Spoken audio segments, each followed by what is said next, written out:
প্রাকৃতিক দুর্যোগ, যান্ত্রিক গোলযোগ বা বোমাতঙ্ক নয়, শুধুমাত্র একটি মৌমাছি জরুরি অবতরণ করতে বাধ্য করালো বিমানকে। লন্ডনের সাদাম্পটনে নজিরবিহীন এ ঘটনায় শোরগোল পড়ে যায়। BE-384 বিমানটি সবেমাত্র সাদাম্পটন বিমানবন্দরের রানওয়ে ছেড়ে উঠতে শুরু করেছে। কিছু দূর এগোতে না এগোতেই পাইলটকে জরুরি অবতরণের জন্য সংকেত পাঠাতে হলো এয়ার ট্রাফিক কন্ট্রোলকে। যাত্রীরা তখন বুঝে উঠতে পারছিলেন না হঠাৎ পাইলটের জরুরি অবতরণের কেন প্রয়োজন হলো। প্রথম যান্ত্রিক গোলযোগ মনে করি বিমানকে নামিয়ে আনেন পাইলট। বিমান নামা মাত্রই ইঞ্জিনিয়াররা ছুটে আসেন মেরামতের জন্য।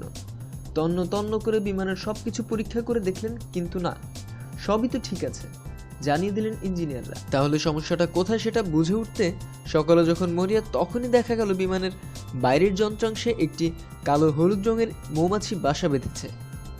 আর কুচক্রী সেই।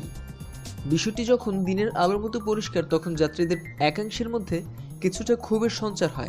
কেউ কেউ প্রশ্ন তোলেন, একটা মৌমাছির কারণে বিমান অবতরণ? কিন্তু নিরাপত্তার কারণ দেখিয়ে কর্তৃপক্ষ যে বিমানটি নামিয়ে আনতে বাধ্য হয়েছেন সে কথাও জানানো হয় যাত্রীদের। সেই সঙ্গে যাত্রীদের অসুবিধার জন্য ক্ষমাও চেয়ে নেওয়া হয়। পৃথিবীর রকমারি খোঁজখবরের জন্য সাবস্ক্রাইব করুন। ধন্যবাদ।